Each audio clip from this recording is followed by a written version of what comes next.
بسم الله الرحمن الرحیم. السلام علیکم ګرانو کتونکو. دا د اډوب السټریټر زمونږ اخري کلاس دی. په دې کلاس کې زه غواړم چې تاسو ته د اډوب السټریټر بعضې څه شیونه موږ نه پاتې شوي وو هغه هم تاسو ته در مخې کړم. نو راځو چې په اډوب السټریټر کې وګورو. نو په دې کې یو موږ سره د اکشن دی. دلته کې موږ سره دا وګورئ اکشن. دا هم ډېر مهم دی. بعضې کارونو لپاره یې موږ استعمالوو. موږ ته ډېره فایده راکوي. مثلا زه یو شیپ جوړوم، دلته راځم یو ریکټینګل جوړوم یا یو سکویر جوړوم. دې سکویر باندې زه یو اکشن اپلای کوم، یو اکشن په دې باندې جوړوم. بیا چې زه څومره کار کوم نو دا دومره ډېر کارونه، مثلا دا ریکټینګل ما جوړ کړ، اوس دې کې زه رنګ اچوم، آوټلاین پکې اچوم، آوټلاین له رنګ ورکوم. بیا راځم دلته کې دا ایکسپینډ کوم چې دا آوټلاین یې ورانې ونه کړي. چې زه دا سایز یې وړوکی کوم غټوم نو چې دا آوټلاین یې غټ وړوکی نه شي، بس خپل سایز باندې برابر وي. نو او بیا راځم هغې نه بعد دې نه یو کاپي اخلم، د دې نه به لږ وړوکی وي، بیا هغې نه لږ وړوکی وي، هغې نه وړوکی 120 کاپیانې ترې اخلم. نو دا دومره ډېر کارونه په اکشن کې موږ ته په یو ځل باندې بیا کېږي. مثلا دا ریکټینګل ما جوړ کړ، زه راځم وینډو ته. اکشن به تاسو ته وینډو کې په دې ځای کې وګورئ، دلته کې اکشن په نوم باندې ښکاره شي. دې باندې به کلیک ولګوئ، دا یو وینډو تاسو ته کولا وکړه. اوس دې کې دوی خپلې پریسیټ جوړې کړي دي السټریټر والو خپلې، خو زه هغه نه چېړم، دا خپل حال دلته پرېږدم. زه راځم دلته کې یو خپل ګروپ جوړوم، پکې مثلا د پي ایس او په نوم باندې اوکې مې کړ. اوس په دې ګروپ کې زه یو اکشن ریکارډ کوم. د دې اکشن نوم ورکوم ورته سایز and expand. دا نوم مې ورته ورکړه set PSO دی. او فنکشن کی ورته څه ورکړي، یعنی شارټکټ کی. شارټکټ کی ورته څه ورکوم، مثلا F2 شفټ او کنټرول سره یا شفټ سره F2 او ریکارډ باندې کلیک لګوم. اوس زموږ ریکارډینګ شروع شو. دلته دا وګورئ. زه راځم دلته کې چې زه کوم کار کوم هغه به دې اکشن کې موږ سره ریکارډ کوي. زه راځم په دې کې آوټلاین دې ته ورکوم، مثلا په سور رنګ کې آوټلاین دې ته ورکوم. او دلته نه راځم د دې سایز دومره غټوم. وګورئ هغه سټیپونه موږ سره ریکارډ کېږي. دلته دومره به یې غټ کړه د دې آوټلاین. چې آوټلاین مې د دې غټ کړه، بیا دلته راځم آبجیکټ، د آبجیکټ کې ایکسپینډ باندې کلیک لګوم او ایکسپینډ اوکې کوم. بیا راځم ایکسپینډ باندې کلیک لګوم، هغه ایکسپینډ اپیرنس و، اوس مې ایکسپینډ کړه. نو دا چې کله ایکسپینډ شو، دې نه وروسته زه راځم آبجیکټ ته. دا ټول سټیپونه زموږ ریکارډ کېږي. آبجیکټ کې ټرانسفارم ته راځم، ټرانسفارم کې ټرانسفارم سکیل ته راځم. په سکیل کې ګورئ زه دا لږ وړوکی کوم، مثلا 75% وړوکی کوم. چې وړوکی مې کړه دلته کې مې کاپي ووهله. دا زموږ زوړ هم شته او نه مې راته کاپي کړه. بیا راځم آبجیکټ ته، ټرانسفارم ته راځم، ټرانسفارم کې سکیل ته راځم، دلته بیا کاپي لګوم. وګورئ 3 کاپیانې موږ دې نه واغستې. چې کله موږ دا 3 کاپیانې دې نه واغستلې او بیا دې نه بعد زه دلته راځم او الاین باندې الاین ټاپ مې کړه او بیا دې طرف ته مې الاین رایټ کړه. دلته کې زموږ دا آپشن کلاو دی الاین ټو آرټبورډ. دې وجې نه دا زموږ هغه وچېړلو. زه داسې کار کوم چې دا واپس کوم او دلته راځم، دا چې کوم موږ ریکارډ دغه کړی دا بیا وروسته موږ ډیلیټ کړو. نو زه دا انتخابوم، راځم دلته الاین ته. الاین کې دا اول آرټبورډ نه سلیکشن تاړم، بیا هغې نه بعد الاین رایټ او بیا الاین ټاپ کوم. دې کونج نه مثلا هسې یو اکشن باندې تاسو پیول غواړم. مثلا دا یو ډیزاین موږ جوړ کړو، موږ اکشن پوره شو، دلته راځم سټاپ کوم دا اکشن. چې کله موږ دا سټاپ کړ، موږ سره دا اوس تیار شو زموږ اکشن. اوس دلته کې دا موږ دا الاین چې و دا غلطۍ کې راغلی و، دا ډیلیټ کوم. دا دویم الاین هم غلطۍ کې راغلی و، دا هم ډیلیټ کوم. دا 2 صحیح دي. نو اوس وګورئ موږ سره دا زموږ اکشن تیار شو د پی ایس او کې د سایز اینډ ایکسپینډ په نوم باندې. زه دا راځم دا ډیلیټ کوم. چې چې ډیلیټ مې کړو اوس مثلا دلته زه یو سټار جوړوم داسې دې کې زه رنګ اچوم تور راځم زه یو پالیګان جوړوم دې کې زه رنګ اچوم مثلا سور او دغه شانتې راځم یو الف ټول جوړوم او په دې کې زه رنګ نیلا اچوم دا درې شیپونه موږ جوړ کړو درې واړه زه انتخابوم او ګورئ اوس راځم او دا اکشن انتخابوم او پلی کوم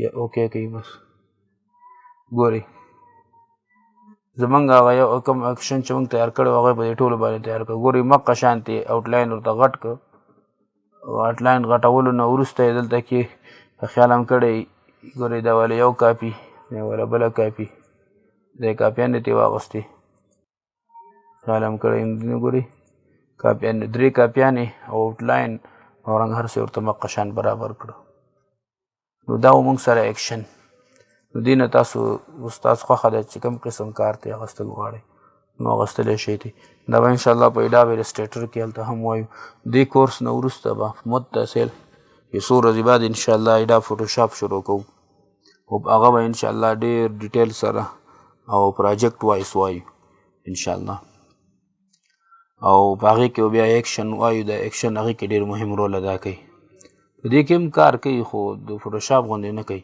مګر هغې کې موږ ډېر کار اسانېږي د دې په ذریعه باندې نو دې نه وروسته بیا موږ سره یو بل شی پاتې افیکټس کې پاتې شوي وو دا افیکټ چې څومره دي دا ټول موږ ویلي دي نور ځایونو کې لکه دا ورپ دی د موږ دې ځای کې د انویلپ ډسټارټ په نوم باندې ویلی وو او دلته کې دا ایس وي جي فلټر چې کومې دي دا هم دغه بلر د سټایلز کې چې څه شی دي دغه شی نه یې راټول کړي دي د ایس وي جي فلټر یې ترې جوړې کړي دي بیا راسټرایز هم موږ ویلی دلته مثلا دې کې یو ریکټنګل ما جوړ کړه داسې دا یو سکویر یو الپ مې جوړ کړ اوس دا موږ سره ګورئ که څومره رانږدې کې خرابېږي نه ځکه دا ویکټر دی زه غواړم چې دا د راسټر شي راته نو دلته به راځو موږ افیکټ ته او راسټرایز باندې کلیک لګو راسټرایز باندې نو دا سیم وای کې او څومره ریزولوشن ورکوي ورته وایډ ټرانسپیرنټ څومره مثلا دا دومره علاقه دی کې چې دا خالي دی د باونډري او د الپ مینس کې چې دا کومه علاقه ده دا د ټرانسپیرنټ وي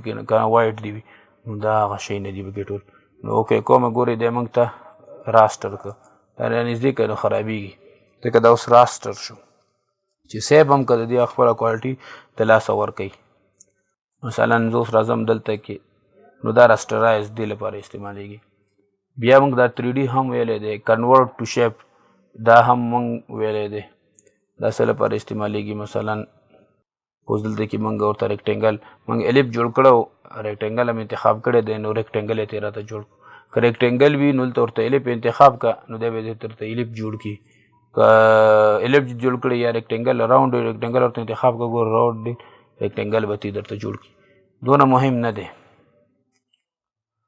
راځم افیکټ ته بیا وروسته موږ سره کراپ مارک د کراپ هغه نښې غوندې ګوري داسې نښې مثلا تاسو یو ډیزاین جوړ کړی او غواړئ چې هغه بیا وروسته کټ کړئ کټینګ لپاره تاسو وایئ چې نښه موږ ته راکړي چې دې ځای نه چې داسې وهو نو هغې لپاره موږ دا نښې بیا استعمالوو دغه دې لپاره استعمالیږي افیکټ کې بیا موږ سره ډسټارټ اینډ ټرانسفارم دا لږ مهم دی دې کې ډېر ښکلي ښکلي شیونه دي هغه تاسو لپاره زده کول ضروري دي مثلا زه راځم دلته کې یو ریکټنګل مې داسې جوړ کړ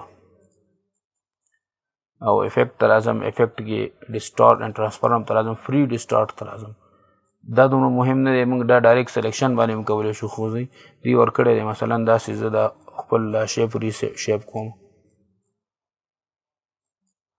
داسې اوکې که نو هغه شیپ ته بیا درته چینج کړي مهم نه دی دا ډایرکټ سلیکشن ټول باندې هم کولی شي دا انتخاب کوو داسې راښکه هر طرف ته چې بوځي نو هغې ته څه ضرورت دی چې هغې باندې کوئ افیکټ ته راځو افیکټ کې بیا دومره یي چې زمونږ د خپل ریکټنګل په خپل حال برقرار وي هسې یو پرده غوندې بې له پاسه دا واچوئ مثلا دا ګورئ دلته کې زمونږ دا ریکټنګل دومره دی زه راځم د یو شیپ پې اپلای کوم دلته مثلا دا مې داسې که ګورئ زمونږ خپل ریکټنګل خپل ځای باندې برقرار دی خو دوی مخکې راته دلته ووت دونه فرق دی پکې ډایرکټ سلیکشن او د دې مابین کې.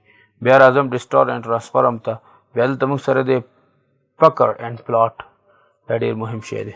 مثلا دلته راځم یو دغه پالیګان راخلم او د دې ډرا کولو جوړولو وخت کې ماوس به ته پرېږدئ لا نه د ډایرکشن بټن یې ووهئ دا برښکته تلو بټن ډایرکشنز دغه شي چې پې جوړ دي دغه بټن ووهئ نو ګورئ دې کې به درته دا کارنر یې زیاتې کړي. کارنر یې چې موږ ته کله زیاتې کړي اوس په هر کوم ځای کې چې دا انکر پوینټ دی هر انکر پوینټ باندې به درته دوی خپل عمل ښیي. مثلا زه راځم افیکټ ته افیکټ کې ډسټارټ اینډ پکر پلاټ ته راځم ګورئ پریویو آن کوم. ګورئ که زه دا زیرو نه دې طرف ته ماینس طرف ته راوړم نو دوی به درته دا چې کوم انکر پوینټ دی دا به داسې کش کړي بره نری غوندې کرښه به ترې جوړه کړي او که چېرته دې طرف ته راولم نو هغه انکر پوینټ به دې طرف ته راښکي. نو ګورئ دې طرف ته راولم نو ګورئ موږ انکر پوینټ بره طرف ته راښکه څونه چې راولي دې تر هغه طرف هغسې یې راښکي بره او که زه دې طرف ته راولم نو ګورئ دې طرف ته یې راته راښکي. نو دا ګورئ مزیدار شانتې ګلې موږ ته جوړ کړ دي. نو داسې ډېرو کارونو لپاره موږ دا استعمالوو. دغه پکې مهم زه به تاسو سره شیر کړم. بیا موږ سره دلته ډسټارټ اینډ ټرانسفارم کې رفن دا مهم دی. مثلا بعض اوقات موږ یو ډیزاین کې د زړې زمانې شو ورکول غواړو. مثلا یو زړې زمانې خط دی هغه لیکل په دې باندې کې ځای ته چې دا سایډونه داسې شکېدلي غوندې ډیزاین پکې راشي زوړ. نو هغې لپاره بیا موږ راځو افیکټ ته ډسټارټ اینډ ټرانسفارم ته راځو رفن باندې کلیک لګوو پریویو آن کوو نو ګورئ دی موږ ته حقه شان د ډېرې زمانې لکه هغه پخوا نه چې موږ سره یو اثار پاتې وي د مشرانو نو حقه شان دي شو موږ دې ته ورکولی شو د دې په ذریعه باندې لکه شکېدلی کاغذ ته جوړول غواړئ نو داسې کارونو لپاره موږ دا استعمالوو. بیا موږ سره په دې کې دلته کې ټویک دی دا هم داسې لږ کوږ راکوږ کړي درته دومره مهم نه دی. بیا افیکټ کې ورپسې موږ سره دلته کې دی ټویسټ دا راته جنډه جوړوي بیرغ غوندې راته جوړ کړي د دې نه. ګورئ څومره چې زه دې ته ویلیو ورکوم ګورئ زموږ هغه شی بیا د جنډې شکل ته واړولو نو دا دې دپاره استعمالیږي. بیا موږ سره په دې کې زیګزیګ دی دا زیګزیګ کښي راته داسې ښکته بره یې کښي راته زموږ هغه کم خیال یې کړي دا ټرانسفارم ریکټینګل دا کرښه خو بلکل نیغه وه نو دوی درته زیګزیګ کړه داسې لکه مار چې څنګه مزل کوي حقه شانتې نو دا کارنر یې او که نه سموت نو بلرنس پکې پیدا کوي درته د دې دپاره استعمالوي. نو په دې افیکټ کې دا یو څو مهم ول دغه شان پات دی پات افسیټ پات موږ دې ځای کې ویلی دا ګوره پات ته راشي پات کې موږ دلته ویلی دی افسیټ پات دا کلاسونه وګورئ انشاءالله پوه به شي.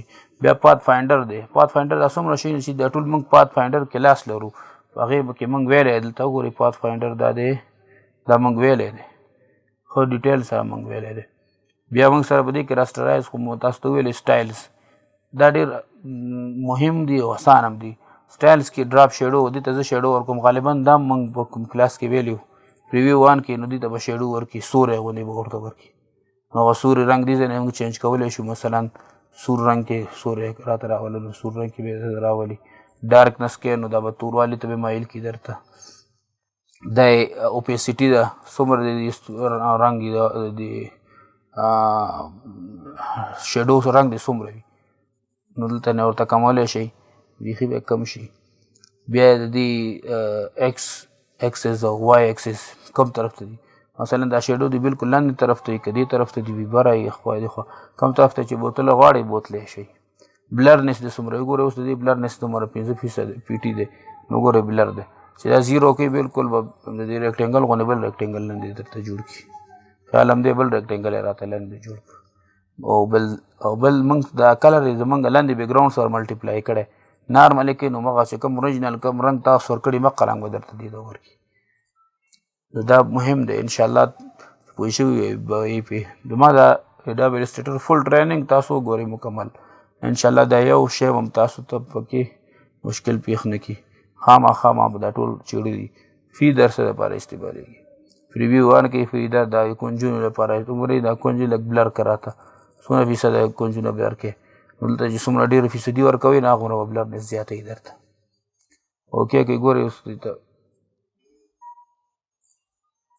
نو ګورې موږ دا کونجونه یې راته بلر کړل بیا افیکټ ته راځم دلته کې د سټایلز ته راځم انر ګلو اوټر ګلو راوند کارنر دا ټول به انشاءالله په ایډا فوټوشاپ کې ووایو هلته به ښه ډیټیل سره ووایو هلته کې ډېر مزېدار دي د دې به مستقل 2-3 ورځې موږ کلاس اخلو په هغې کې به ښه ډیټیل سره ووایو انشاءالله نو دا زمونږ اخري کلاس و په اډوب السټریټر کې انشاءالله تعالی په نږدې ورځو کې به په اډوب فوټوشاپ کې ملاقات کوو او زما دا کورس ضرور خپلو ملګرو دوستانو سره شیر کړئ چې هغوی ته هم فایده ورسیږي اډوب السټریټر یو ډېر مهم او ډېر بهترین سافټویر دی په ډیزاینینګ کې په ټوله دنیا کې ټولو کې زیات استعمالیدونکی سافټویر چې دا هغه اډوب السټریټر دی د ډیزاینینګ لپاره بیا ورپسې فوټوشاپ او دغه شانتې نور سافټویر دي خو په افغانستان او پاکستان بلکې پاکستان کې هم د پنجاب علاقې چې څومره دي هغې کې ټول اډوب السټریټر استعمالیږي خو د پښتنو علاقو کې ټولو کې اډوب فوټوشاپ او کوروډرا د ډیزاینینګ لپاره استعمالیږي نور ټوله دنیا کې اډوب السټریټر خلک پیژني هغه سافټویر خلک دومره نه پیژني نو دا ډېر مهم سافټویر دی کوشش وکړئ چې خپل هم ښه ډیټیل سره یې زده کړئ او نور ملګرو سره هم شیر کړئ ډیزاینینګ یو ډېر ښکلی فیلډ دی په دې کې چې یو ځل لا ننوتئ بیا به په خوند نه مړېږئ امید لرم ستاسو به زما دا کلاس خوښ شوی وي که خوښ شوی مې زما دا ویډیو ضرور لایک کړئ او خپل ملګرو دوستانو سره شیر کړئ او که تر اوسه پورې زما چینل سبسکرایب کړی نه نو ضرور یې سبسکرایب کړئ تر څو چې بل کلاس کې ملاقات کوو د الله په امان